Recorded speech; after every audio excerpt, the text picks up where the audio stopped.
Dear learners, a very good morning to you all. We take this opportunity to welcome you to the exciting and interesting world of science communication, which shall be the topic for discussion for today's session. The basic aspects of the concept of science communication, various practical aspects of the activity, be able to write with special interest news items independently or on different emerging areas of science in a language that the common man can understand easily and comprehend very conveniently. Edit whatever is written by you or somebody else on any scientific development to make it ready for publication. Inculcate a scientific mentality and attitude in the minds of the people as well as future professional communicators at a young age so that they can take up the responsibilities in future in this world. Draw or visualize specific angles and ideas out of any relevant situation for communicating scientific topics and issues emerging from time to time. Be able to write in a concrete, precise, crisp language which ideally should not need much editing for its final publication on science-related topics. And maybe someone of you would go on to become professional science communicators comfortable with any medium in due course of time, encouraged by this video lecture module. At the very outset, it needs to be mentioned that over the last few decades, there has been a renewed interest and growing significance of the need for communicating scientific aspects of everyday life and innovations to the mass people. This is to facilitate them to take advantage of the innovations in almost each and every walk of life. It is emphasized here that at least a basic knowledge in the field is necessary for influencing people's understanding of newer developments in the field of science and technology, and also to discard misconceptions as and when they arise at different points of time. Further, we do possess vast resources of research findings of our laboratories, whether natural or social sciences, that need to be taken to grassroots level people for their usage and comprehension. Otherwise, what is the use of possessing such a huge knowledge base within the four walls of our laboratories and institutions? Hence, this specific module is expected to apprise as well as prepare students to be able to communicate scientific developments for the benefit of the people across the world. Now the question is, what is science? Science is the systematic and logical study of facts and developments which can be proved to establish itself as a body of knowledge in the world. This knowledge can be gained through observation and experimentation. At this point, there is a usual tendency in the mind of the people to point out to the fields of natural and physical sciences generally when the term science is mentioned in any context. However, all branches of study with bodies of established knowledge are different kinds of sciences in their own right. For example, humanities and social sciences are also areas of science. Again, the question is, what is communication? Communication is the science and art of sharing information in different areas and under various circumstances. This is one of the major driving forces which acts as a connecting line for all human beings and societies across the world. It is so important that it is even termed as the fourth basic human need nowadays. A journalist or media person being highly capable in one's own area is a welcome effort, but the same person also needs to develop or enhance his or her capacity and capability for studying complex phenomena of the scientific world and decipher the same in a way that a usual reader or viewer of TV or radio can understand without much difficulty. In this field, the communicator has to be clear of the following aspects: status of the target audience of the write-up or program that one is going to write or prepare or broadcast. What and how is it to be written, prepared and then printed in newspaper or magazine, or broadcast through TV or radio? Is the source authentic? Because many times someone may try to cheat by making tall claims about inventing or innovating something which may turn out to be a hoax later on. what kind of simple language the communicators should use for disseminating the information to the people, how to create as well as sustain an avid interest in the readers or target audience in the written piece or program. Now we go to the definition of science communication. The UNESCO website says, by bridging the gap between science and society, the benefits of scientific knowledge can be used to improve daily lives, empower people, and find solutions to global, regional, and local challenges. In order to strengthen communication between science and society, it is important that efforts made in bridging the gap do not go unnoticed. Popularizing science needs to be championed, including all activities that communicate scientific knowledge and scientific methods to the public outside the formal setting and outside the formal classroom setting, and promote public understanding of the history of science. Science communication is the activity of sharing or disseminating scientific facts and figures to people for different purposes depending upon the necessity of the senders and receivers of the messages. Now, you may ask, why is it important? It is a fact that many ills of any society around the world are prevalent even in today's time because of ignorance of a scientific way of living by the people. While this ignorance may be for many reasons, one prime cause is the lack of knowledge in that specific field. For example, till a few decades ago, it was a normal practice for families not to visit hospitals for birth of babies. But developments in the medical field and other related areas have proved that birth of babies should happen in hospitals only, as it is much more hygienic.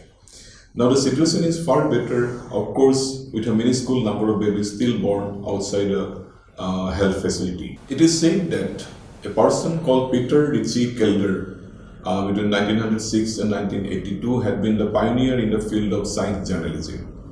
A person without a university level higher education, he went on to write many science popularization pieces and 30 books in a career dedicated to this cause. He was given due recognition by the UNESCO in 1960 by honoring him with the Colingo Award for Science Communication Efforts, which is a global award. This is an international distinction awarding outstanding contributions by individuals in communicating science in society and promoting the popularization of science. It is interesting to note that late Kelder's meeting with the Nobel laureate Lord Ernst Rutherford led the former to start his career in this field, which became an established specialization in mass communication over the decades. It is further said that Lord Rutherford remarked that unless a scientist is successful in making his manual helper at the laboratory understand what he or she or the scientist have been pursuing in one's laboratory, there is practically no meaning to science to such findings at all. This should always be kept in mind that by any scientific community, so that the findings and results are people-oriented and have to deliver at least some positive benefits directly or indirectly to the common man at the grassroots level. Eminent science communicator Dr. Abhijit Bora in Prantik, the magazine, in 2009 informs that Galileo initiated an effort for taking his findings and principles to the people through his book Dialogue way back in 1632. Later on, prominent scientists who also tried their best to make their findings popular among the people included Michael Faraday, Thomas Henry Huxley, among others, to be sustained by many others in the subsequent years and decades. Even several prominent scientists of our country, such as Sir Jagadish Chandra Bose, C.V. Raman, among others, tried to popularize science with a public orientation. Further, late Professor Jayant Vishnu Narlikar was a prominent personality in this field who catered to the need for bridging the gap between scientists and the common persons. If a scientist cannot explain to the woman who is scrubbing his laboratory floor that what he is doing, he doesn't know what he is doing, said Lord Rutherford. Making people understand the risks involved. Now, how to make people understand the risks involved and problems associated with delivery of babies at home where even the basic medical facilities are absent. Similarly, let us take a simple example. We all know that our country has been laying a major emphasis upon the Swachh Bharat Abhiyan. This movement aims at completely eradicating all kinds of dirtiness, including lack of toilets in adequate numbers for the common people. Such practices have been going on for ages in the society because we as a nation were not able to properly make them understand and realize the hazards of such a lifestyle. This is because only when people come to know, they understand and realize what they are practicing, even as a convention, may not be the right way of living for our life, that they would make arrangements to change the lifestyle. In very simple words, this is science communication. In other words, how do we convey the messages about a better way of living of our life to the people who may not have a background in science in their student life or general life? Even worse, many of them may not even have been fortunate enough to have the advantage of formal education at all in their life. Here, there are two major aspects of this whole activity. First of all, in this kind of science communication, scientists, including social sciences and technologists, write in specific or specialized scientific journals for discussion and evaluation by other fellow scientists and establish a certain finding in their laboratories or out of their field studies. This is obviously confined to the limited circle of knowledgeable people in this field, in that particular field. These are also usually high-profile scientific works which would be difficult to understand for people other than that specific community. The other form of science communication that entails communication and dissemination of scientific findings in the form of popular articles, features, audiovisual programs for the larger audience for their benefit and the common people.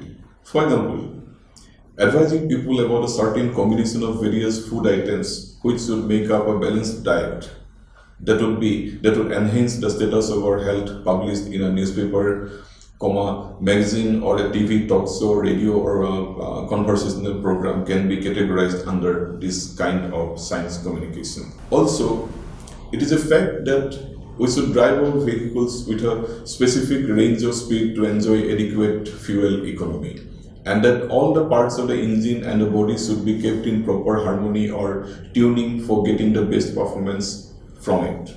Again, that we as human beings should maintain a healthy ratio of our body weight and height matching with our age is another important factor or scientific activity, which is also called as body mass ratio. These findings may have been developed in research laboratories of prominent scientists or research facilities, many times in collaborative efforts also.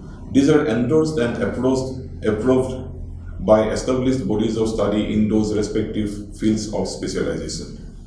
Now, in the activity of science communication of our interest, these facts and figures need to be disseminated to the common people who may not be a medical practitioner or a scientist or a very conscious person, and thereby need to be communicated in a simple and convenient language that they can understand easily. The following definition from the organization called Astronomica properly sums up the concept in this way. Science communication is the act of conveying science in an understandable way to an audience. Science communication is oriented towards the audience, the receiver, as opposed to lecturing, which can be more oriented towards the speaker, the sender. The consequence of false facts is misinformation in the public, which eventually can influence political decision or lead to deteriorated educational system. The outcomes of scientific communication or science communication are plenty. A society is better equipped to make decisions when it fully understands the implications of a scientific field. The challenge of from laboratory to field. When we look around ourselves, we find that there are many prominent institutions of education and those dedicated specially for research, which are constantly carrying out various kinds of projects, both in applied and basic research in almost each and every field of life. So over the decades and ages, a huge repository of such knowledge has been formed in the world of knowledge, which need to be explored for enhancing the standard of living of the common people around the world. These disciplines include agriculture, veterinary, pure sciences, technology, social sciences, humanities, etc. all. Out of these, many of the activities would be a very high-profile basic research works like nuclear physics, Large Hadron Collider, Mars mission, among others. These research findings may not be directly beneficial to the common people in any manner, but definitely many research activities are going on all over the world which may yield direct benefit to the people at grassroots level, such as developing HYV or high-yielding variety seeds in agriculture, more productive and protein-oriented meat-producing livestock, metals which are resistant to normal attacks of dust and other wear and tear, etc. Here comes the big challenge. That is how to disseminate these findings to the common people who can understand it in a language of their own only, not in a very sophisticated scientific or academic language. The challenge is more enhanced when we have to think in terms of a language this category of target audience would understand, and then realize how much more easily than a person with a scientific background or benefit of a higher education degree in formal academic sense. Professional communicators. It is a fact that researchers and scientists engaged in these kinds of studies usually are not expected to be proficient in speaking or writing in a language that general or common people would understand. This is quite natural. This is because they are much more familiar and proficient with language that their fellow scientists and researchers would understand easily. Here emerges the role of the professional communicators, which is so important. These are the people who would be highly proficient in understanding the basic concepts of those findings in the laboratories and institutions, and they would be able to translate the same into a simple language that any illiterate person can also understand if published in if broadcast in the medium of radio or television, or if printed in the newspaper or magazine, or which can be understood by any person without the benefit of formal education if broadcast on TV or radio and disseminated in the form of a documentary or a film. A very interesting and apt example that can be drawn here is the health program telecast by Doordarshan some years ago. In Doordarshan's own words, Kalyani 2002 is a pioneering initiative in health communication in India with several innovations in project design, content creation, and community engagement through television, broadcast in 8 most backward states of the country as a weekly program in an entertaining and innovative format. Further, the Green Revolution of the 1960s and 70s, pioneered by Dr. M.S. Swaminathan, had a major contribution by the media in popularizing all the agricultural and related products and practices to the farmers in every remote corner of the country. Those days, radio was the primary medium for the purpose, and hence many of the HYVs or high-yielding variety seeds came to be known as radio rice or radio wheat, as this medium played a stellar role in making them popular among the targeted audience. A news item in the newspaper The Hindu describes this. One of the architects of the Green Revolution observed that a major trigger for this revolution was the enthusiasm the media reports generated among farm families on the opportunities created by semi-dwarf varieties of wheat and rice to enhance yield and income substantially, etc.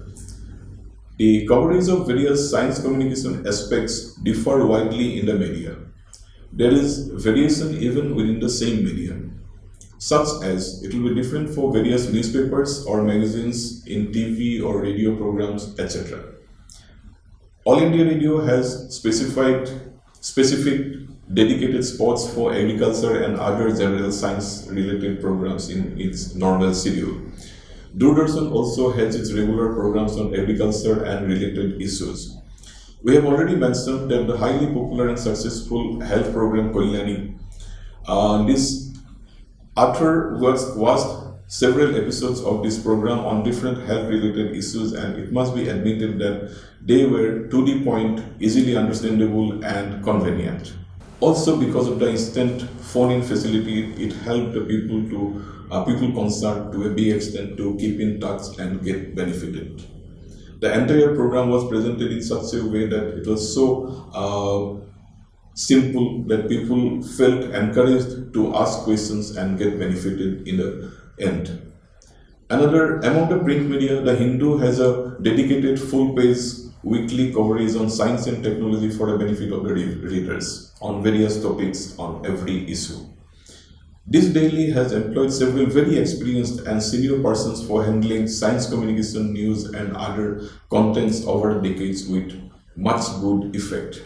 Similarly, several newspapers and magazines do have regular pages for medical issues, environment-related news, features, so that the reader may effectively benefit from them. Major experiments in this field. In this regard, mention can be made of two major experiments by agencies supported by the Government of India and collaboration with other primary projects for the enhancement of general development scenario of the country. The first one was the Khera Communication Project in 1975, in which about 1,000 villages in the Khera district of Gujarat were served by the Space Application Center of Indian Space Research Organization, Ahmedabad. The second one is the Satellite Instructional Television Experiment Project, SITE project of 1975 again, which carried out in a collaborative way among the Department of Atomic Energy of the Government of India, National Aeronautics and Space Association, Administration of USA, Indian Space Research Organization, ISRO, and All India Radio, with a view to provide informal education to the rural population of India through an intimate medium of communication. One of the prime objectives of both these programs was to broadcasting instructional programs in the field of agriculture, family planning, education, etc., which are very much important for life on a day-to-day issue. In 2,400 selected villages in 20 districts of 6 states, Rajasthan, Bihar, Odisha, Madhya Pradesh, Andhra Pradesh, and Karnataka. Though both these successful endeavors were general development projects, yet as there was a major component for enhancing daily programs, agriculture, family planning, health services, they can also be termed as science communication initiatives even much before the term became actually popular in the common parlance. What issues to be taken up? There is no dearth of issues or problems to be taken up for disseminating messages or knowledge on any scientific development or experiment. The following considerations should be kept in mind while proceeding to carry out this activity. Number one, whether the end results of such a project or activity is ultimately going to benefit the normal living standard of a person at the lowest strata of the society. Secondly, and if it is positive that it will help people better or improve their living standard, how will it be possible in the long run? And thirdly, if the innovators or scientists involved in the project are being able to demonstrate the benefits in real life terms, that is, are they being able to demonstrate or stimulate the project's benefits in a convincing manner to the people or the communicators, so that it can be further communicated to the people concerned. The following passage from a prominent science journalist sums up the entire activity in very simple terms.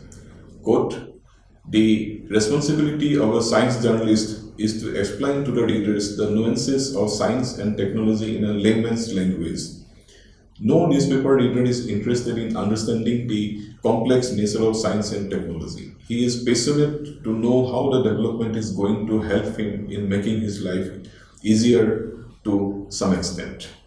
This was by Chelappan in 2008 in the Science Communication Journal of Kerala University of Science and Technology, Kochi. In other words, it narrows down the distances and differences among societies on issues of science and scientific mentality. It acts towards effectively exposing scientific innovations for the common people. This is because the research scientists and laboratories require the expertise of professional communicators in getting their products known to the people.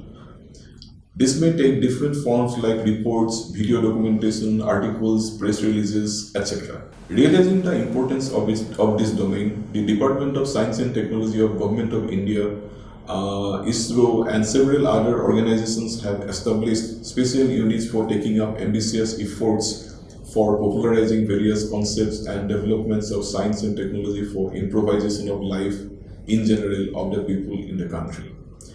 For example, institutions like National Council for Science and Technology Communication under Department of Science and Technology or DST, National Institute of Science Communication and Information Resources, NISCARE under CSIR, Bigyan Prasar, etc. are doing a very good job in this regard. These agencies are actively engaged in the field of science communication by conducting various short and long-term projects for the benefit of all the people in different categories for all the people concerned. A study of their websites for a glimpse of their activities will help you in understanding the scope and meaning of the work. Further, there are several national, state level or regional associations, platforms like Assam Science Society, established in 1953, Bharat Janavigyan Jatha, Gujarat, Kerala Sastra Sahitya Parishad, a People's Science Movement of Kerala since 1962, Indian Science Communication Society since 1978, among others, engaged in this field and doing yeoman's service to the cause. Out of this, primary objective of Assam Science Society is for developing a scientific temperament and also to create an environment for scientific research in the state as well as other related areas of science as well as academic activities. The history of the Indian Science Communication Society can be traced back to the CSIR, inspired science clubs in the Lucknow district established on 2nd October 1978. Reverberating the Gandhian ideals of village development onto their and rural reconstruction. The objective has been to take up the unfinished task in the areas of science journalism and science communication, etc. And also position the subject as an area of serious scholarly endeavor to realize the goals of science and technology communication and to popularize science and scientific temper among the Indian masses. The regional science museums, planetariums are also good examples of science communication where people can learn about basic aspects of science by live mechanical models. And they are also an interactive model because people can play as well as do the tricks there itself and learn by themselves. Formal academic programs in this field have already been popular in various universities and institutions across the world for preparing budding professional science communicators for the future. A few of them in our country include NISCARE, as we have mentioned already, which offers a full-time MSc and PhD programs in this regard. Devi Ahilya University, Indore, MSc and PG Diploma, and Anna University Science and Technology Communication programs, etc. Further, the Department of Mass Communication and Journalism of Tezpur University, Assam also offers a course each on science communication as an open elective one for any postgraduate student of the university interested from across disciplines, an optional one in its flagship MA Mass Communication and Journalism program, and as a regular and compulsory course for the MA Mass Communication program under its Open and Distance Learning Directorate. In this regard, even the Indian Science Communication Society offers an one-year training course in science journalism through online education mode, which is a very welcome effort and which has become quite popular over the years. Assam Science Society publishes a bi-monthly science magazine Bigyan Jyoti in Assamese since 1961. Indian Science Communication Society has been publishing the highly reputed half-yearly international research journal in the field, Indian Journal of Science Communication. The objective of IJSC2 is to promote and disseminate knowledge and activities in the area of science, technology included, communication, thereby furthering the cause of public understanding of science. Indian Journal of Science Communication is intended to provide a platform for addressing issues emanating at concept to research level, practical disseminations included within the purview of science communication. This journal aims to facilitate the understanding of the process of science communication. Besides, the Directorate of Public Relations and Publications of Cochin University of Science and Technology, Cochin, Kerala, publishes Science Communicator and interdisciplinary journal with quite a big reputation. Now we come to the question of media for science communication. At this point, it needs to be emphasized that science communication is not limited to the print media only. As already mentioned above, it may take any form of media for disseminating meaningful information. For example, films, documentaries, TV programs, TV serials, etc.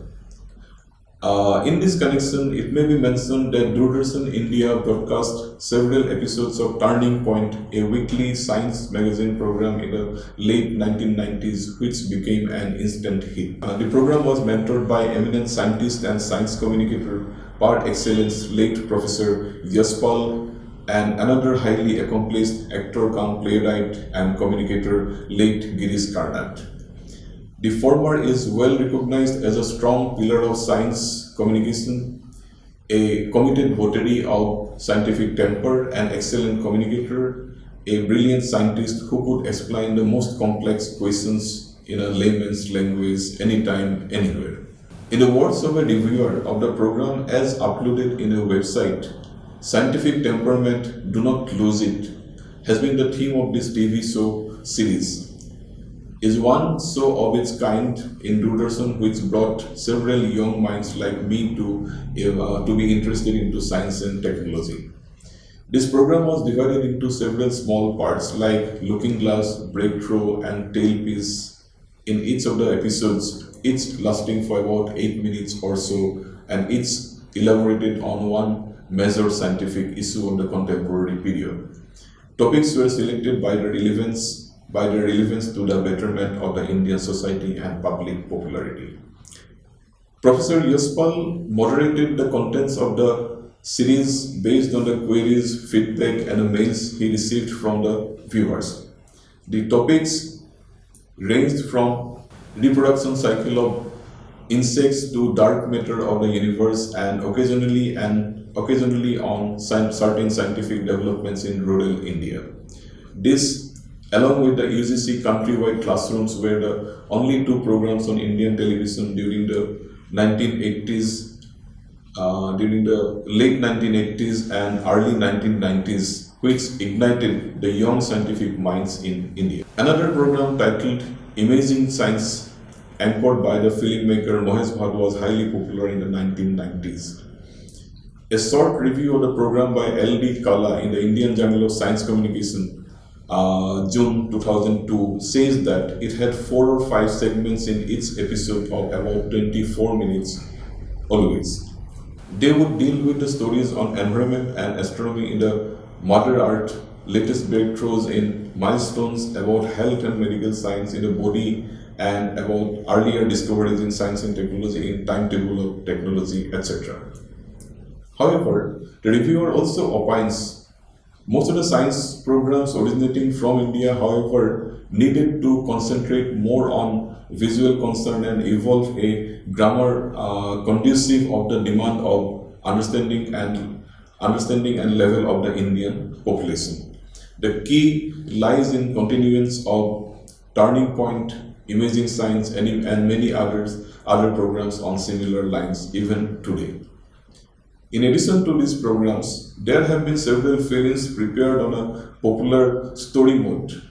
but on some important and complex themes in the recent past are worthy of watching. They can be given credit for specializing or simplifying. They can be given credit for simplifying those critical issues and activities to bring them to the grasp of the commoners in the letter's own language, cutting down the jargonic language of science and technology used in laboratories and journals. Science Express, Climate Action Special. This is one example of successful science communication in which the communicator is even coming to the doorsteps of the people. This is a novel and innovative method in which a full train is specially arranged with various kinds of portable laboratories, study materials, posters, charts, etc., along with pamphlets. As the bogies of the train are conveniently interconnected, a person can enter it from one end and go to the other end without any blockage, enjoying a continuous dissemination of different aspects of particular themes related to science and technology, which are connected with climate change, various aspects of climate change. All the components of the entire activity are geared towards easy understandability by anyone, from children to adults.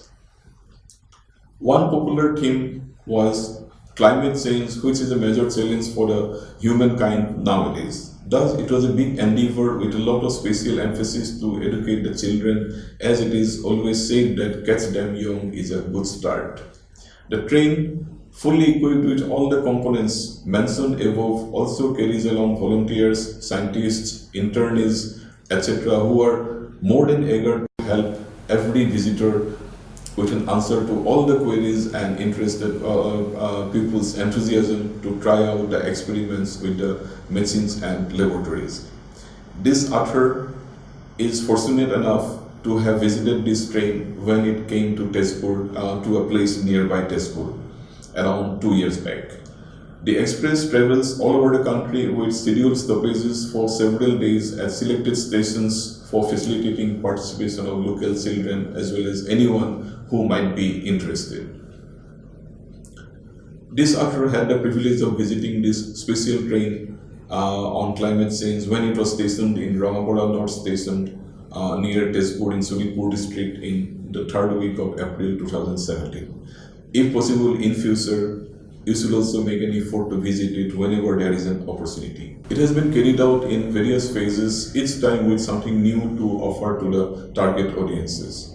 At the time, this author had the privilege of visiting this train. It was scheduled to visit 68 railway stations all across the country, catering to the adjoining areas in different states of the country, with a travel of about 19,000 kilometers in all. It is a joint venture among several departments, including DST or Department of Science and Technology, Ministry of Environment and Forests, Department of Biotechnology, Wildlife Institute of India, Dehradun, and Bikram Sarabhai Space Center, Bikram Sarabhai Science Center of Ahmedabad. Now, coming to the concluding remarks, we can find out that from discussions above, it is established that science communication is a highly significant and necessary form of communication which needs to be expanded and disseminated to the optimum possible extent. This is because a general public understanding of scientific developments around the world acquire the potential for facilitating the enhancement of the standard of life of the people in general, cutting across all sorts of barriers. It is a good sign that several universities and institutions have launched formal academic programs in this field, which should go a long way in developing and preparing quality human resources of professional communicators. This category of communicators are expected to emerge as successful science communicators to fill up the void in supply of such personnel in the coming days. The challenge is twofold here. On one hand, the person is required to be proficient in his own basic field, communication. On the other hand, he or she also needs to be equally good in understanding issues of science of all fields, which may look like complex ones at first, but there is always a way around them to understand in a simple language. Further, it needs to be kept in mind that a scientific spirit is highly necessary in this job. Thus, I hereby welcome as well as urge you all to try your hand in this exciting and interesting world of science communication, which is sure to open up new vistas of your mental horizon in the future. We shall discuss more about other related aspects of this activity in future whenever we get an opportunity for this purpose. Now I wish all of you all the best for a future and successful professional engagement in the field of science communication. Thank you, all of you.